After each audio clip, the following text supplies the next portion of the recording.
अल्हम्दुलिल्लाहि रब्बिल आलमीन वस्सलातु वस्सलामु अला सय्यिदिल अंबियाइ वल मुरसलीन अम्मा बअद फ़अऊज़ु बिल्लाहि मिनश शैतानिर रजीम बिस्मिल्लाहिर रहमानिर रहीम अस्सलातु वस्सलामु अलैका या रसूलल्लाह व अला आलिका व अस्हाबिका या हबीबल्लाह अस्सलातु वस्सलामु अलैका या नबी अल्लाह व अला आलिका व अस्हाबिका या नूर अल्लाह। মাদানী চ্যানেলের দর্শকবৃন্দ, দেখছেন অনুষ্ঠান আসুন কল্যাণের দিকে। যে যেখান থেকে আমাদের সাথে শরীক ও শামিল হয়েছেন আপনাদের সবাইকে জানাচ্ছি আমাদের এই প্রোগ্রামের পক্ষ থেকে অসংখ্য শুভেচ্ছা এবং অভিনন্দন। আসুন, যেহেতু অনুষ্ঠান শুরু হয়েছে, দরুদে পাকের ফজাইলের মাধ্যমে আমরা অনুষ্ঠানটিকে শুরু করি। হুজুরে আকরাম রসুলে মুহতাশাম সাল্লাল্লাহু তাআলা আলাইহি ওয়া আলিহি ওয়াসাল্লামের শাফাআতমূলক ইরশাদ হচ্ছে, যে ব্যক্তি আমার প্রতি সকালে 10 বার ও সন্ধ্যায় 10 বার দরুদে পাক পাঠ করে, কিয়ামতের দিন তার জন্য আমার শাফাআত লাভ হবে। সাল্লু আলাল হাবিব সাল্লাল্লাহু তাআলা আলা মুহাম্মদ সাল্লাল্লাহু তাআলা আলাইহি ওয়াসাল্লাম সালাতাম ওয়া সালামান আলাইকা সৈয়দি সৈয়দি ইয়া রাসূলুল্লাহ। প্রিয় ইসলামী ভাইরা, আজকে আমরা উত্তম চরিত্র নিয়ে আলোচনা করব। যেহেতু উত্তম চরিত্র এটি প্রত্যেক শ্রেণীর মানুষের জন্য খুবই প্রয়োজনীয় একটি বিষয়, গুরুত্বপূর্ণ একটি বিষয়। কেননা বান্দার মধ্যে উত্তম চরিত্রের সংখ্যা যত বৃদ্ধি পেতে থাকবে, উত্তম চরিত্রের অধিকারী যত বান্দা হতে থাকবে, তত বেশি একজন বান্দা কল্যাণের শিখরে পৌঁছতে থাকবে। তো আসুন, যেহেতু আমরা উত্তম চরিত্র নিয়ে কথা বলবো, শুরুতেই নবী পাক সাহেবে লাউলাক সাল্লাল্লাহু তাআলা আলাইহি ওয়া আলিহি ওয়াসাল্লামের উত্তম চরিত্রের কিছু ঝলক আমরা শুনে নেই। মাকতাবতুল মদিনা কর্তৃক প্রকাশিত একটি কিতাব, যার নাম সিরাতে মুস্তফা, এর 437 পৃষ্ঠায় বর্ণিত রয়েছে, 8ম হিজরিতে যখন মক্কা বিজয় হলো, তখন তাজদারে মদিনা সাল্লাল্লাহু তাআলা আলাইহি ওয়া আলিহি ওয়াসাল্লাম ইসলামী বাদশাহ হিসেবে হেরেমে মক্কায় সর্বপ্রথম সাধারণ দরবার প্রতিষ্ঠা করেন, যেখানে ইসলামী সৈন্যবাহিনী ছাড়াও হাজারো ইসলামের শত্রুদের এক বড় ভিড় ছিল।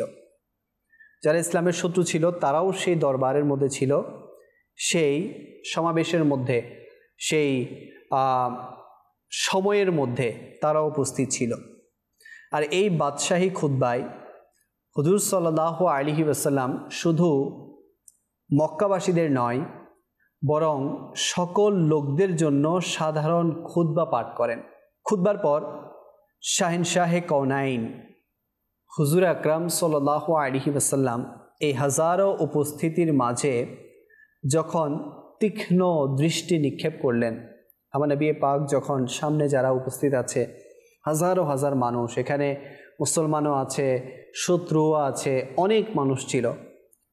তো যখন আমার নবী পাক সাল্লাল্লাহু আলাইহি ওয়াসাল্লাম সামনের প্রত্যেক ব্যক্তিদের উপর দৃষ্টি দিলেন, তো দেখলেন যে অবনত মস্তকে, দৃষ্টি অবনমিত, কম্পমান অবস্থায় কুরাইশের যারা সর্দার তারা দাঁড়িয়ে আছে। সেই অত্যাচারী ও নিষ্ঠুর লোকদের মাঝে তারাও ছিল, যারা আমার নবীর রাস্তায় কাঁটা বিছিয়ে দিত। সেই লোকও ছিল যে তার উপর বারবার হত্যার উদ্দেশ্যে হামলা করেছিল। সেই নির্দয় ও পাষাণ ব্যক্তিও ছিল, যারা তার দাঁত মোবারকের কিছু অংশ শহীদ করেছিল এবং তার নুরানি চেহারাকে রক্তাক্ত করেছিল। সেই দুষ্কৃতকারীরাও ছিল, যে বছরকে বছর অপবাদ ও লজ্জাজনক গালি দ্বারা তার মোবারক অন্তরকে ক্ষত বিক্ষত করত। সে নিষ্ঠুর ও অসভ্য ব্যক্তিও ছিল যে তার গলা চাদরের ফাঁদে আটকিয়ে চেপে ধরেছিল। তারা তার রক্ত পিয়াসীও ছিল। তাদের তৃষ্ণার্ত ঠোঁট এবং রক্তের পিপাসা নবুয়ত ছাড়া আর কোনো জিনিসেই মিটতে পারত না। সেই হিংস্র ও রক্ত পিপাসু ছিল যারা আগ্রাসী হামলা ও নিষ্ঠুর আক্রমণে বারবার মদিনাতুল মুনাওয়ারার আকাশ বাতাস কেঁপে উঠছিল। হুজুর নূর সাল্লাল্লাহু আলাইহি ওয়াসাল্লামের প্রিয় চাচা হযরত সৈয়দুনা আমির হামজা রাদিয়াল্লাহু তাআলা আনহু এর হত্যাকারী এবং তার নাক কান কর্তনকারী, তার চোখ নষ্টকারী, তার কলিজা চিবানো ব্যক্তিও এই উপস্থিতিদের মাঝে বিদ্যমান ছিল। সেই নিপীড়নকারী যে নবুয়তের প্রদীপের নিবেদিত হজরত বিলাল, হজরত সুহাইব, হজরত আম্মার, হজরত খাব্বাব এবং হজরত জাইদ বিন দাসিন্নাহ রাদিয়াল্লাহু তাআলা আনহুম ইত্যাদিদের রশিতে বেঁধে চাবুক মেরে উত্তপ্ত মরুর বুকে শুইয়ে রাখত। কাউকে জ্বলন্ত আগুনের কয়লার উপর শুয়ে রাখতেন, তো কাউকে চাটাইয়ে জড়িয়ে নাক এর মধ্যে ধোয়া দেয়া হতো।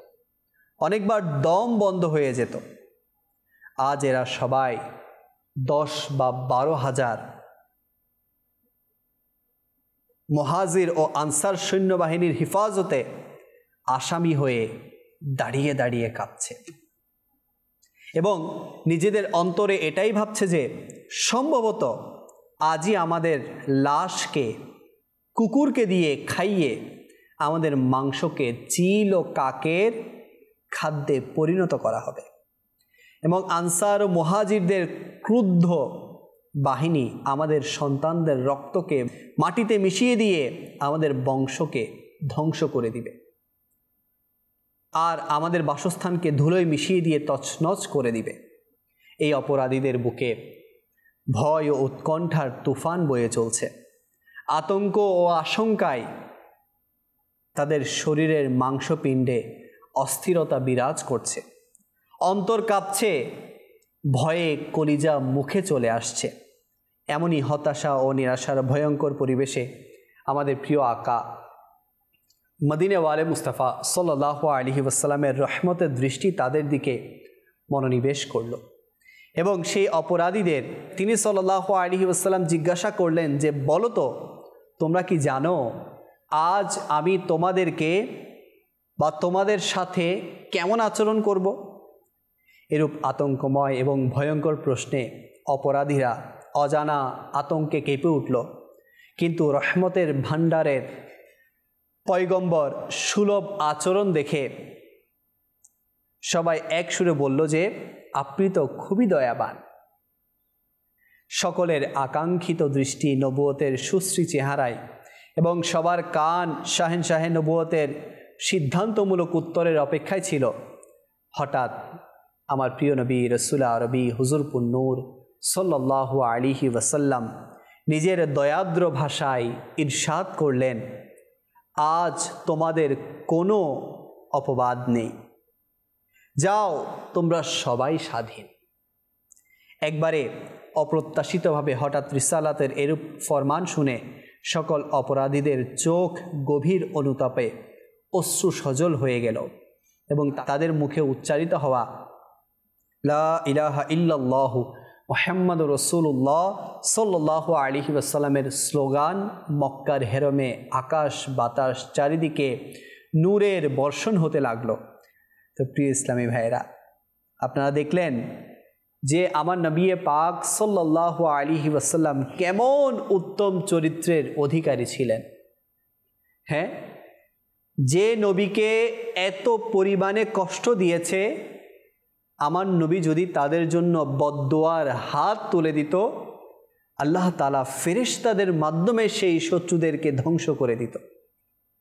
আমার নবী পাক সাল্লাল্লাহু আলাইহি ওয়াসাল্লামের আপন চাচাজানকে এমন বেরহমির সাথে, এমন অমানবিকতার সাথে শহীদ করেছে, যার পরে নবী পাক সাল্লাল্লাহু আলাইহি ওয়াসাল্লাম চাইলে তাদেরকে শাস্তি দিতে পারত। তো নবী পাক সাল্লাল্লাহু আলাইহি ওয়াসাল্লাম এমন গুনাহগারদেরকে সাধারণ ঘোষণা ক্ষমা করে নবী করিম সাল্লাল্লাহু আলাইহি ওয়াসাল্লাম উত্তম চরিত্রের প্রমাণ দেখিয়ে দিয়েছে। হযরত সাইয়্যিদাতুনা আয়েশা সিদ্দিকা রাদিয়াল্লাহু তাআলা আনহা বলেন, রাসূলুল্লাহ সাল্লাল্লাহু আলাইহি ওয়াসাল্লাম কখনো কোনো বিষয়ে নিজের সত্তার জন্য প্রতিশোধ নেননি।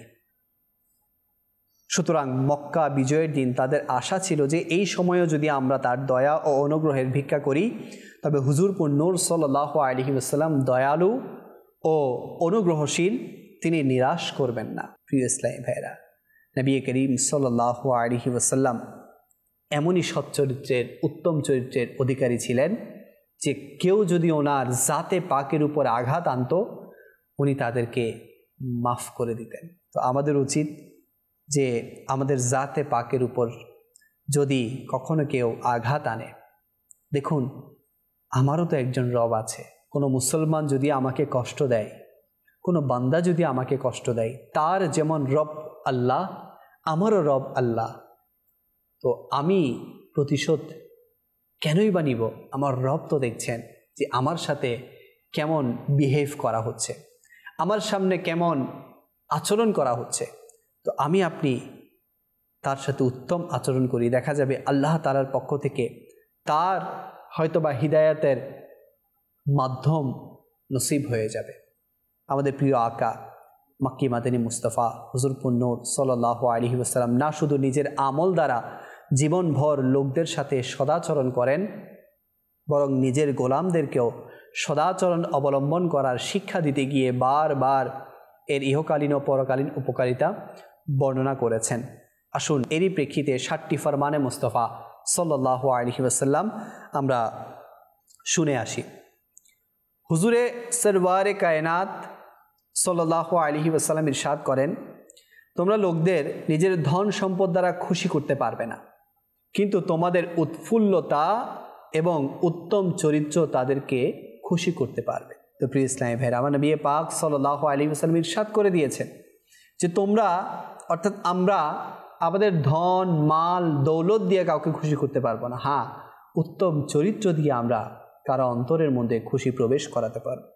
আমার নবী আরও বলেন, তোমরা যেখানে থাকো না কেন আল্লাহ তাআলাকে ভয় করো, গুনাহ সংগঠিত হয়ে গেলে নেকি করে নাও, সেই নেকি ওই গুনাহ মিটিয়ে দিবে, এবং মানুষের সাথে সদাচরণ করো, মানুষের সাথে ভালো আচরণ করো, উত্তম আচরণ করো। আমার নবী আরও বলেন, ছোট থেকে ছোট নেকিকে নগণ্য মনে করিও না, যদিও তা এমন নেকি যে তুমি তোমার ভাইয়ের সাথে মুচকি হেসে মিলিত হও। সুবহানাল্লাহ, মুচকি হেসে কারোর সাথে কথা বলা, এটাও উত্তম চরিত্রের একটি গুণ, উত্তম চরিত্রের একটি ধাপ, যে মুচকি হেসে কথা বলা। আজকে আমরা কারোর সাথে কথা বললে, যার সাথে কথা বলছি সে হয়তো বা মনে মনে চিন্তা করছে এই ব্যক্তির সাথে আর কখনো দেখা না হলেই আমি বাঁচি, এমন অবস্থা থাকে আমাদের। তো মুচকি হাসতে কি? মুচকি হাসতে তো কোনো পয়সা খরচ হয় না, কোনো টাকা খরচ হয় না। তো কাউকে দেখে মুচকি হাসা এটাও উত্তম চরিত্রের মধ্যে শামিল। আর বলা হচ্ছে মুচকি হেসে যদি আমরা কোনো মুসলমানকে খুশি করতে পারি তাহলে এটা সদকা স্বরূপ। সদকা করলে যেমন সওয়াব পাওয়া যায়, মুচকি হেসে কথা বললেও সদকার সওয়াব পাওয়া যায়। আমার নবী আরও ইরশাদ করেন, কাল কিয়ামতের দিন মিজানে মুমিন বান্দার আমলে সদাচরণের চেয়ে ওজনদার আর কোনো আমল হবে না, এবং নিশ্চয়ই অশ্লীল কথাবার্তা আর কুৎসা রটনাকারীকে আল্লাহ তাআলা পছন্দ করেন না। তাহলে কি বোঝা গেল? উত্তম চরিত্র কাল কিয়ামতের দিন মিজানের পাল্লাকে ভারী করবে। আবার নবী আরও ইরশাদ করেন, দুটি অভ্যাস এমন যা মুনাফিকদের মাঝে পাওয়া যায় না, উত্তম চরিত্র এবং দ্বীনের জ্ঞান। এগুলো কিন্তু মুনাফিকদের চরিত্রের মধ্যে আপনি পাবেন না। উত্তম চরিত্র আর ইলমে দ্বীন এগুলো শুধুমাত্র মুমিনদের মাঝে পাওয়া যাবে। তো যারা মুমিন তাদের চরিত্র উত্তম হবে, ভালো আখলাক হবে, দ্বীনের জ্ঞান তার মধ্যে থাকবে। আমার নবী আরও ইরশাদ করেন, ইমানে অধিক পূর্ণতা সেই মুমিনের যার চরিত্র অত্যাধিক সুন্দর। আমার নবী আরো ইরশাদ করেন, আমার নিকট তোমাদের মাঝে সবচেয়ে বেশি পছন্দনীয় এবং কিয়ামতের দিন আমার নিকটবর্তী সেই ব্যক্তি হবে যার চরিত্র সবচেয়ে উত্তম হবে। তাহলে দেখুন, নবিয়ে পাকের কাছে থাকা, নবিয়ে পাকের নিকটে থাকা এর অন্যতম একটা পদ্ধতি হচ্ছে উত্তম চরিত্রের অধিকারী হওয়া। যদি আমি আপনি উত্তম চরিত্রের অধিকারী হতে পারি, তাহলে আমরা নবিয়ে পাকের কাছে কিয়ামতের দিন থাকতে পারব। সল্লু আলাল হাবিব সাল্লাল্লাহু তাআলা আলা মুহাম্মদ সাল্লাল্লাহু তাআলা আলাইহি ওয়া আলিহি ওয়াসাল্লাম। উত্তম চরিত্র কাকে বলে? এক ব্যক্তি নবীদের সরদার মাহবুবে রব্বে আকবর সাল্লাল্লাহু আলাইহি ওয়াসাল্লাম থেকে উত্তম চরিত্র সম্পর্কে জিজ্ঞাসা করলে হুজুর নবী করিম সাল্লাল্লাহু আলাইহি ওয়াসাল্লাম তার সামনে এই আয়াতে মুবারাকা তিলাওয়াত করেন। কোন আয়াতে মুবারাকা? আয়াতে মুবারাকা হচ্ছে সূরা আল আরাফের আয়াত নাম্বার 199, 199। হে মাহবুব, ক্ষমা পরায়ণতা অবলম্বন করুন, সৎ কর্মের নির্দেশ দিন এবং মূর্খদের দিক থেকে মুখ ফিরিয়ে নিন। আমিরুল মুমিনিন হযরত সাইয়্যিদুনা মাওলা মুশকিল কুশা শের খোদা কারামাল্লাহু তাআলা ওয়াজহুল করিম বলেন, রাসূলুল্লাহ সাল্লাল্লাহু আলাইহি ওয়াসাল্লাম আমাকে ইরশাদ করেছেন, আমি কি পূর্ববর্তী ও পরবর্তীদের উত্তম চরিত্র সম্পর্কে তোমাদের পথ প্রদর্শন করব না? তখন আমি আরজ করলাম, ইয়া রাসূলুল্লাহ সাল্লাল্লাহু আলাইহি ওয়াসাল্লাম, অবশ্যই ইরশাদ করুন।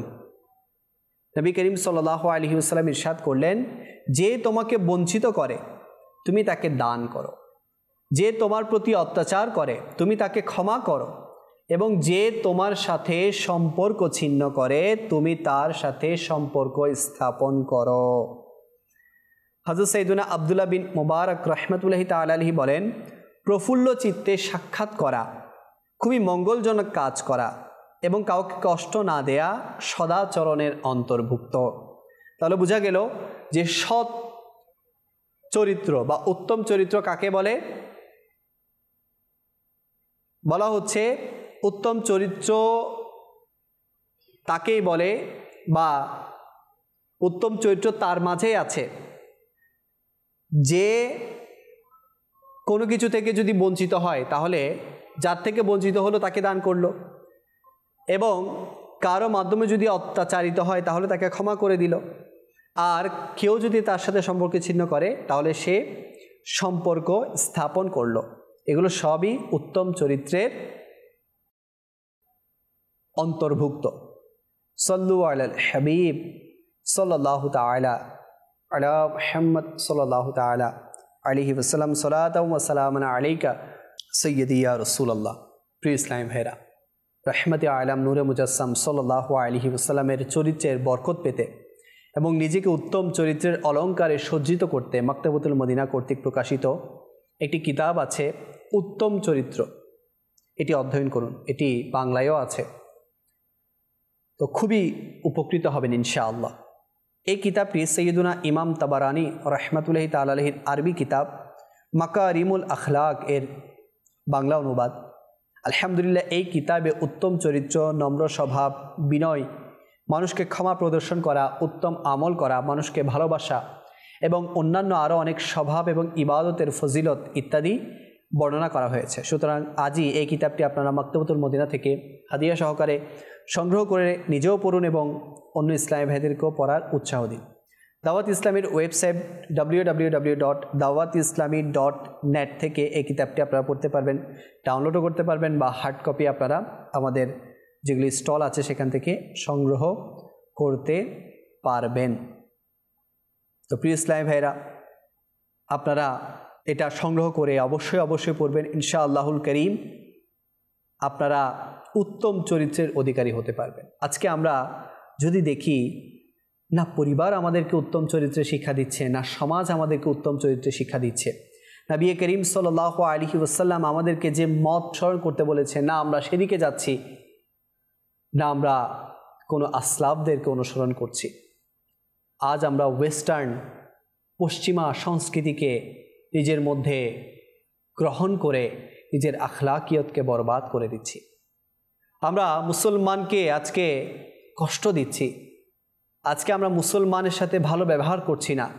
আজকে আমরা রাস্তায় চলাফেরা করতে গিয়ে আমার চেয়ে নিচু মানের কাউকে দেখলে, নিম্ন পদের নিম্ন স্থানের কাউকে দেখলে তার সাথে আমরা অসৎ আচরণ করছি। তো প্রিয় ইসলামী ভাইরা, নবী পাক সাল্লাল্লাহু আলাইহি ওয়াসাল্লাম দেখুন না, যেখানে আপন প্রিয় চাচাজানকে হত্যা করার পরেও এমন শত্রুদেরকে যদি মাফ করে দিতে পারে, আর আমি আপনি কেন মানুষের সাথে অসৎ আচরণ করছি, কেন অসৎ আচরণ করছি? তো আসুন, আমাদের চরিত্র কিভাবে শুদ্ধ হবে, আমাদের চরিত্র কিভাবে সংশোধিত হবে, উত্তম চরিত্রের অধিকারী কিভাবে আমরা হব, এর কয়েকটি পদ্ধতি আমরা শুনে নেই। চরিত্র সংশোধনের জন্য আল্লাহ তাআলার দরবারে কান্না করুন এবং নিজের হাত উঠিয়ে অশ্রু সজল চোখে মন্দ চরিত্র থেকে মুক্তির জন্য দোয়া করুন। আসলেই উত্তম চরিত্রের অধিকারী হওয়া, এটা আল্লাহ পাকের অনেক বড় একটা দয়ার বিষয়। যদি আল্লাহ পাক দয়া না করেন তাহলে আমার আপনার আখলাক কখনো সুন্দর হবে না। এজন্য রব তাআলার দরবারে দোয়া করা, কান্না করে করে দোয়া করা। এরপর বলা হচ্ছে কোনো কামিল পীরের নিকট মুরিদ হয়ে যান, ইনশাআল্লাহুল করিম চরিত্র সংশোধন হয়ে যাবে। সুবহানাল্লাহ। আপনারা দেখেছেন লাখো লাখ যুবক আজকে উত্তম চরিত্রের অধিকারী হয়েছে। কেন? দাওয়াত ইসলামের যিনি প্রতিষ্ঠাতা আবু বিলাল মোহাম্মদ ইলিয়াস আত্তার কাদেরি রাজভি জিয়াই দামাত বরকাতুহুমুল আলিয়া, যিনি একজন মর্দে কলন্দর এক স্থানে বসে পুরো দুনিয়ার যুবকদের চরিত্রকে পরিবর্তন করে দিয়েছে। তো এই কামিল পীরের এমন বরকত, তো দুনিয়ার মধ্যে যে কোনোখানে আপনি যদি কোনো কামিল পীর পেয়ে থাকেন, তার হাতে বায়াত গ্রহণ করে নিন। আর যদি আপনার খুঁজতে কষ্ট হয় যে কামিল পীর কোথায় পাবো, কোথায় গেলে আমাদের হাসিল হবে, তাই বলবো দাওয়াত ইসলামের মাধ্যমে, দাওয়াত ইসলামের ছায়াতলে এসে আপনি আমিরুল সুন্নতের মুরিদ হয়ে যান। ইনশাআল্লাহ ইনশাআল্লাহ আপনার উত্তম আখলাক নসিব হবে। এরপর আরও বলা হচ্ছে উত্তম চরিত্রের ফজিলত এবং মন্দ চরিত্রের ক্ষতি সম্পর্কিত হাদিসে মুবারাকা, রেওয়ায়াত, ঘটনা এবং বুজুর্গদের বাণীসমূহ বারবার পড়তে থাকুন, যেটা আমি আজকেও বয়ান করেছি। দিনের অধিকাংশ সময় চুপচাপ থাকুন এবং যথাসম্ভব লিখে বা ইশারায় কথা বলার চেষ্টা করুন। নিয়মিত কানজুল ঈমানের অনুবাদ পড়ুন, অনুবাদ সহ। কোরআনে কারিমের তিলাওয়াত করুন, পাশাপাশি তাফসির পড়ুন। এরপর বলা হচ্ছে যে মন্দ লোকের সঙ্গ থেকে বাঁচতে থাকুন। দেখুন, আমরা যদি মন্দ লোকের আশেপাশে ঘুরতে থাকি, কখনো নিজের আখলাককে পরিবর্তন করতে পারবো না, উত্তম চরিত্রের অধিকারী আমরা হতে পারবো না। তো এই জন্য আমাদেরকে সুগন্ধির দিকে যেতে হবে, দুর্গন্ধ থেকে সুগন্ধির দিকে যেতে হবে, যাতে করে আমি আপনি আমাদের মধ্যে সুগন্ধি আনতে পারি। এরপর বলা হচ্ছে দাওয়াত ইসলামের পরিবেশের সাথে সম্পৃক্ত হয়ে যান। দাওয়াত ইসলামের যে 12 দিনই কাজ আছে, এটার মধ্যে নিজেকে সামিল করে নিন। ইনশাআল্লাহ আপনি উত্তম চরিত্রের অধিকারী হয়ে যাবেন। দাওয়াত ইসলামের সাপ্তাহিক সুন্নতে ভরা ইজতিমা, আমিরুল সুন্নতের যে মাদানী মুযাকারা, এগুলো দেখার অভ্যাস গড়ে তুলুন। এছাড়া দাওয়াত ইসলামের ইসলামী ভাইদের সাথে 12 মাসের মাদানী কাফেলায় বা 1 মাসের মাদানী কাফেলায় বা প্রতি সপ্তাহে 3 দিনের মাদানী কাফেলায় সফর করুন। এতেও ইনশাআল্লাহ আপনি উত্তম চরিত্রের অধিকারী হতে পারবেন। দাওয়াত ইসলামের অধীনে যে কোর্সগুলো হয়ে থাকে, শর্ট কোর্স, লং কোর্স, সেগুলো করুন। যেমন 63 দিনের তরবিয়তি কোর্স, 12 দিনের মাদানী কোর্স, এরপর আপনার 7 দিনের ফয়জানে নামাজ কোর্স, ওযু কোর্স, গোসল কোর্স, পবিত্রতা কোর্স, আরও অনেক ধরনের কোর্স হয়ে থাকে, আপনারা সেগুলো করুন। মাদানী চ্যানেল দেখতে থাকুন, যে চ্যানেলের মাধ্যমে আপনি এখন এই অনুষ্ঠানটি দেখছেন। ইনশাআল্লাহুল করিম আপনি উত্তম চরিত্রের অধিকারী হয়ে যাবেন। तू अता हिल्म की भीख कर दे, मेरे अखलाक भी ठीक कर दे, तुझको फारूक का वास्ता है, या खुदा तुझसे मेरी दुआ है। सल्लु अलल हबीब सल्लल्लाहु ताला अला मुहम्मद सल्लल्लाहु ताला अलैहि वसल्लम। तो अल्लाह पाकेर काছে দোয়া, আল্লাহ পাক আমাদেরকে উত্তম চরিত্রের অধিকারী বানিয়ে দিক। আল্লাহ পাক আমাদের আখলাকের মধ্যে পরিবর্তন আনার তৌফিক দান করুক, আমাদেরকে নামাজি বানিয়ে দিক, আমাদেরকে সত্যবাদী বানিয়ে দিক, আমাদেরকে মা বাবার অনুগত সন্তান বানিয়ে দিক, আমাদেরকে মুসলমানদেরকে সম্মান করার সেই তৌফিক দান করুক। আমাদেরকে আল্লাহ পাক এবং তার হাবিব যেমন চায় তেমন আখলাক ধারণ করার তৌফিক দান করুক। আজকে এতটুকুই। ইনশাআল্লাহুল করিম আগামী পর্বে আরও একটি বিষয় নিয়ে আপনাদের সামনে উপস্থিত হওয়ার চেষ্টা করব। আপনাদের সুস্থতা কামনা করে এখানে শেষ করছি। সল্লু আলাল হাবিব সাল্লাল্লাহু তাআলা আলা মুহাম্মদ সাল্লাল্লাহু তাআলা আলাইহি ওয়াসাল্লাম। সালাতাম ওয়া সালামান আলাইকা সাইয়্যিদি ইয়া রাসূলুল্লাহ।